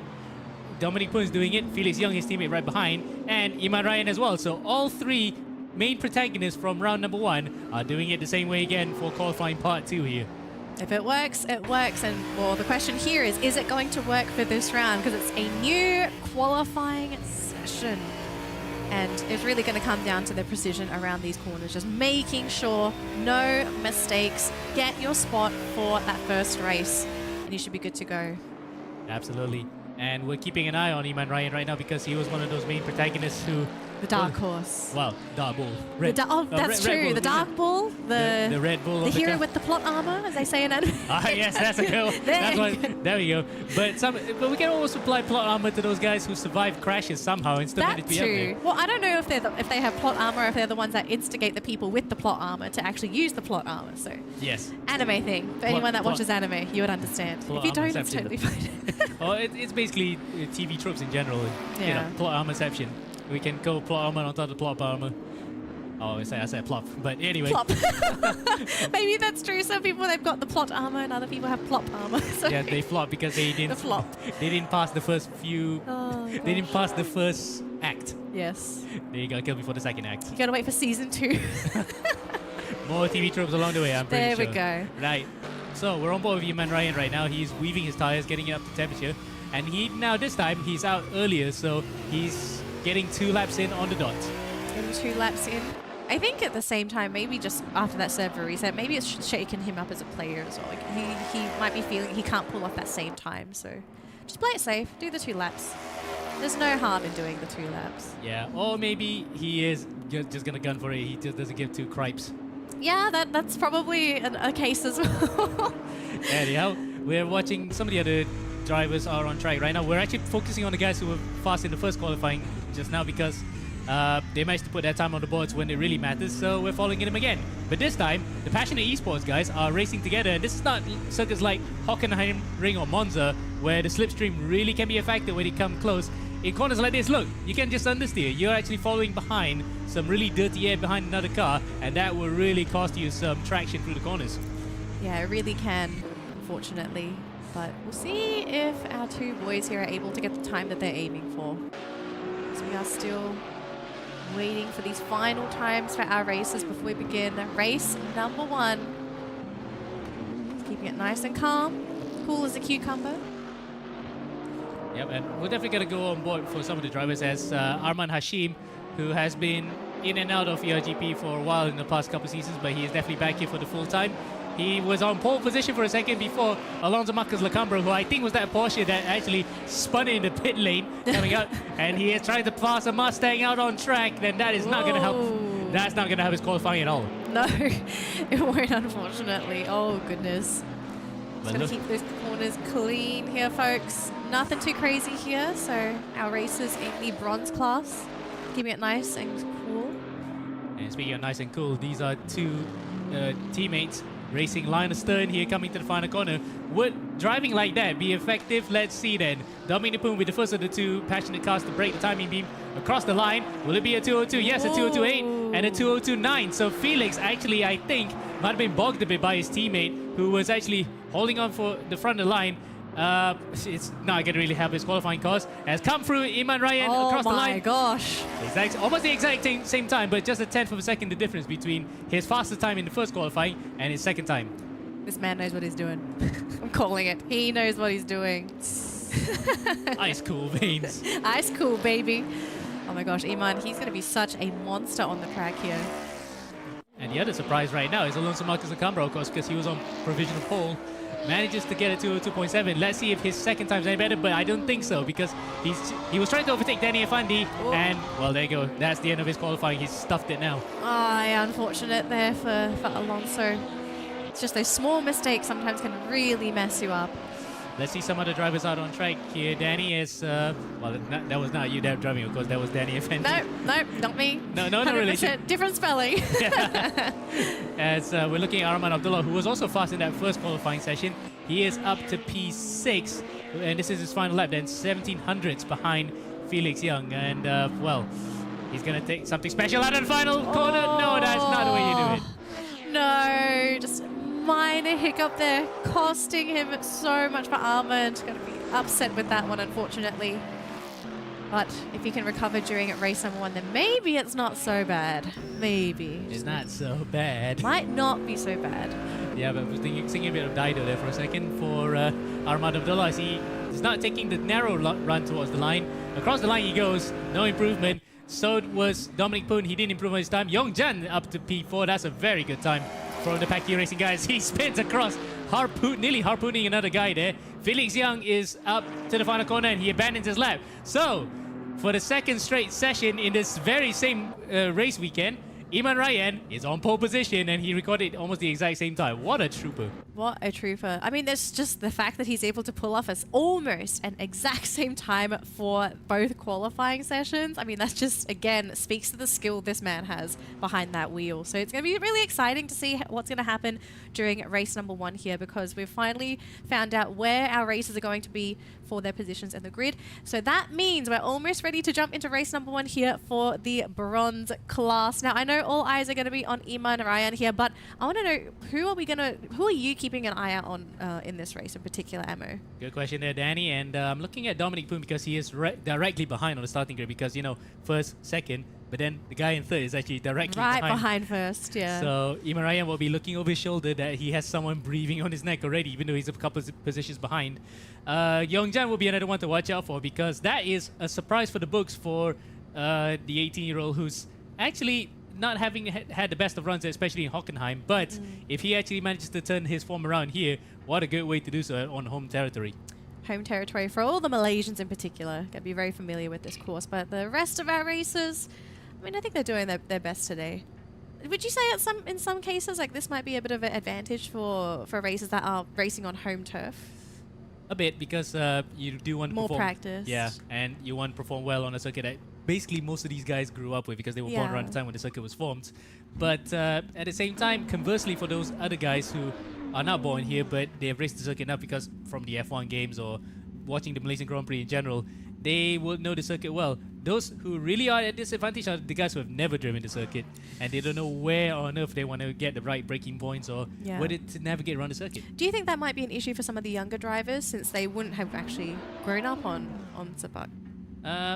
Judging by the average age of all the drivers involved, I think most of them were around when the Malaysian Grand Prix was hosted, so at least they would know. In fact, even the youngest one, like Adri, just now was born at a time when the Malaysian Grand Prix was still held. So oh goodness! So we haven't grown out of the track as of yet, thankfully. Yeah, so everyone's still there. Everyone remembers. It's still in the collective consciousness. So at least we're keeping that part alive through virtual racing as well to have this track resurrected. I mean, that means people are still technically using the track, right? That's the most important thing. Absolutely. So good to see the races here. I know all of our participants, our competitors are ready to go. So we are just waiting for the call here before we start race number 1. Going to be really exciting here for the bronze class. Now, we did have the copper class earlier today, and it was a pretty interesting one. We did have a couple of minor collisions, not too many major collisions, but predictions for this first corner here, Armo. I mean, let's be realistic. It's not one of the most friendliest corners. Let's be honest. Yep. You can see here where we're looking on the screen right now. That is a 20-meter wide starting grid. But when you come out to turn number 1, it narrows a bit to about 16 meters when it comes into there. Oof. So it does funnel in really tightly, and it's like a pack of sardines you want to put together. Bottleneck. Yeah. It's like typical KL traffic, just everyone bottleneck at the same place. Just look at Jalan Teraza on a very good day. Yep. Ooh, it looks like we're ready to go here, Ammo. So race number 1 for the bronze class. Let's see where our races are going to be and what's going to happen going around that first turn, because anticipation for everyone watching, myself included, it's going to be a really exciting race. Good luck, have fun to all of our racers, and best of luck to whoever gets first place. Racers are aiming for top 15 for points for race number 1. Race number 2, it's going to be for 10, and oh my goodness, we are starting to see a little bit of action already for this first round, and unfortunately I do believe this might just be a bit of a latency issue on our end, folks. We do apologize as we do miss that first turn, so we don't quite know what is actually happening here. Yeah, once again, the cars went full 88 miles per hour straight into the wall and ended up in Hogwarts. Yep. 9 3/4. Exactly. And for some of them, they went 88 and ended up in 1776. Yeah, I think they might have missed the turn, sorry. Oh, goodness. Things happen, unfortunately, Ammo. Yeah. But we are trying to get this sorted here, folks. We do apologize for this minor issue on our end. We are going to try and see if we can get back into the race here. And it looks like we are back into the race. And it looks like at the moment we have Luke Morales at the top of the chart, sitting in first place, followed by Malik, who's sitting in second, who is about 2.5 to 3 seconds behind. But what a massive lead by Luke. Yeah. I'm pretty sure you said nuke just now because of Fallout 76. Sure. Okay, but we're going for the gamers type of discussion there. But the surprise is that how shaken up the field was after that big lag spike. And Luke Morales is probably laughing all the way to the bank right now. Up in front, nobody behind. Nobody in front, nobody behind, but even though you are in the clear, you got to be so careful around those corners. You don't want to get too overconfident going a little bit too wide. Now, this is looking like a little bit of a latency issue as we see Luke spinning all over the track. And we have disconnected from this from the track yet again. We are going to hopefully reconnect in just a second here, but I do believe our racers, they are still in the race. Looks like there's some major changes here. We're not quite sure what is going to be going on, but we are still going, it seems. Big changes, and it looks like we are going to be restarting the session here, folks. Well, not restarting the session because I think some of the drivers are voting for restarting the session right now, and it's quite hard to do that when you're driving out on track because some of these guys are thinking about racing and not pressing the Y button. And not looking. Yep. Oh my days. Well, that's quite a turnout for the books, isn't it? For some of these guys, especially the ones that feel like they are outside the chance of winning, but now these guys are the beneficiaries of this. They will be wishing that we're not restarting the race. Yeah, I think... I mean, if that's the question, if they knew or not, right? All right, so as we continue on with the race here, Ammo, it looks like we are going to be seeing a pretty stretched out competition. We're not going to be seeing too many cars on top of each other, not too many of them sitting bumper to bumper. It's a very clear race, it seems. And it's pretty unfortunate that we didn't get to see what happened before this to see what caused this distribution of our competitors.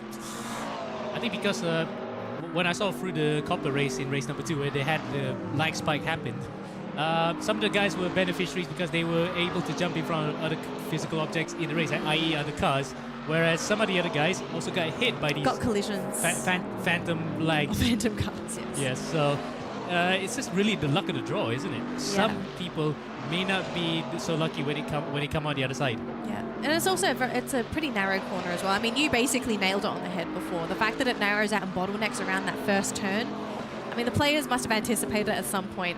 Some of them prayed, some of them didn't pray, and we know the result of what sort of happened around that first corner.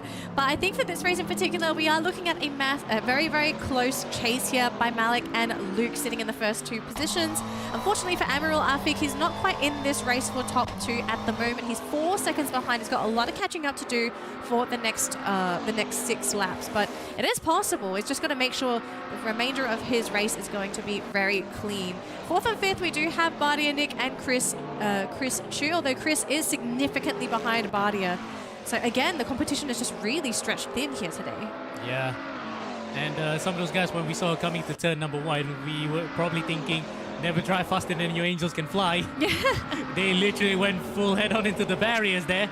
But some of the other guys walked away almost pretty much unscathed. If you can see, look at Amir Rafiq in the snazzy Pacquiao team racing team colors.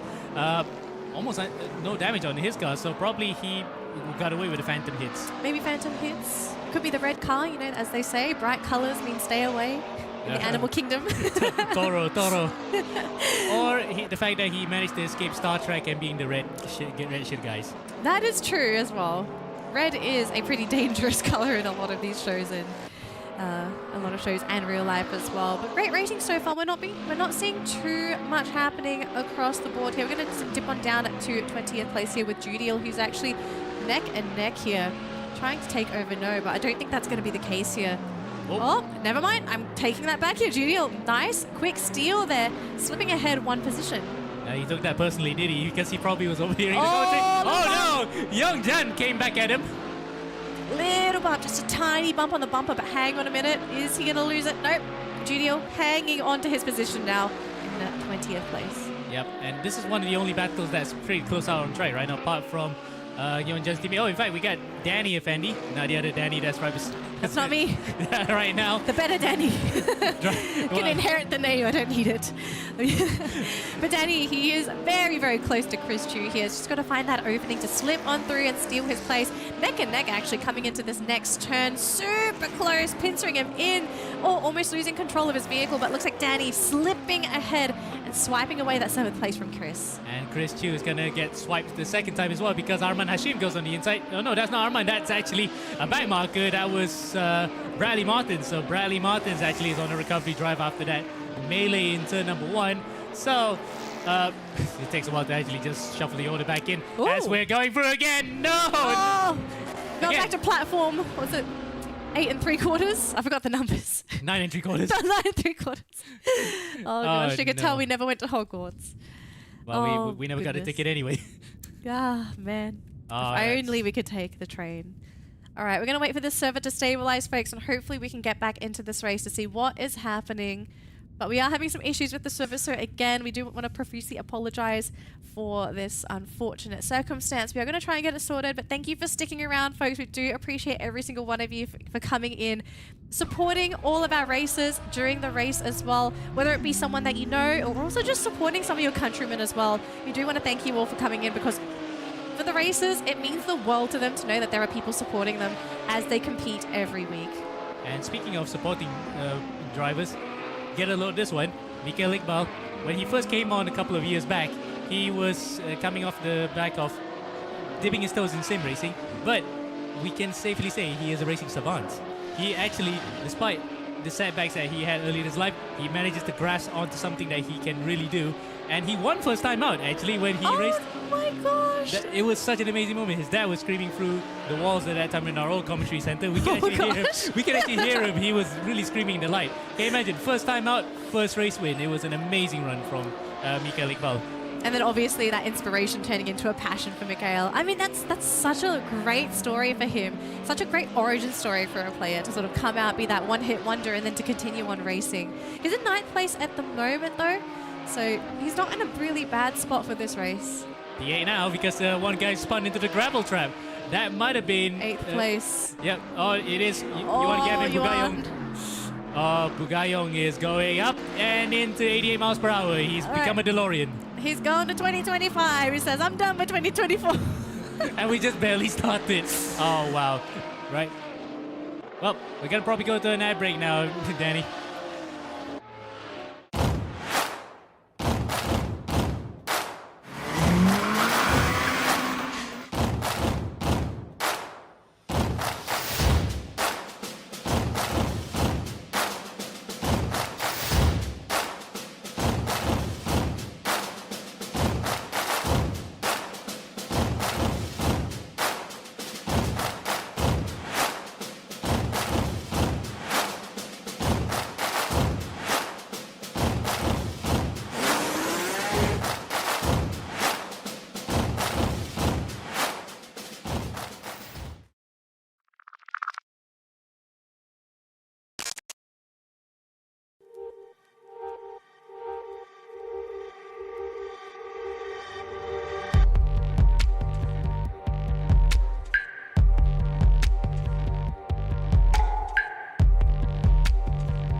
Hello everyone, welcome back to eRacing GP Global Edition 14. We do have an update on what's happening with the current situation because we've had a couple of issues with the server, unfortunately. So Amo, give us the rundown on what's happening today.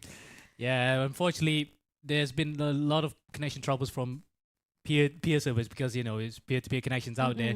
And it's been a bit like a bottleneck coming back into our end where we're kind of like the clients.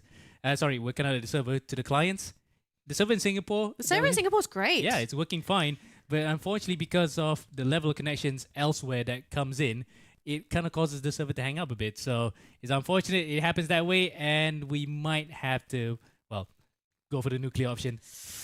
Unfortunately, that might be the case. I'm kind of hoping we can salvage things, but we are working diligently to try and get this sorted.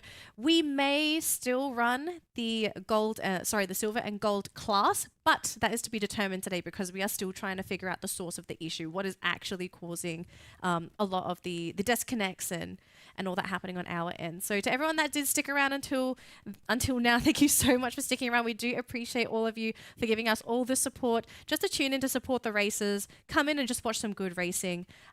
But I think in the meantime, we are probably going to have to, unfortunately, end the stream just so we can try and get things fixed. We can't promise that we will be finishing the remaining races today, but we do want to give you all an update as to what's going on. So yeah, that's what's happening. Yep. Unfortunately, we had to sign up for now. In fact, we're looking at our screens then. There was a good battle between Malik Fakrul and Luke Morales, but again, the server's acting up. So I want to make it fair for everybody. Yeah. So we're going to have to just call it a night for now. For now, but we might come back, but we can't promise anything. We might. But again, thank you all so much for sticking around. My name is Danilee. He's Amo. Hopefully things are going to be good soon. Otherwise, we're going to be catching you all next week because yes, we will be continuing on with races next week as per usual. So if you haven't already and you might be new to any of our live streams, make sure to follow all of eRacing GP Global Edition 14 social media to get updates on what's been happening for this week as well as next week. We would appreciate it if you guys subscribe and follow all of our socials just so you can get those updates. But yeah, until next week or maybe until later, we'll see you during the next broadcast.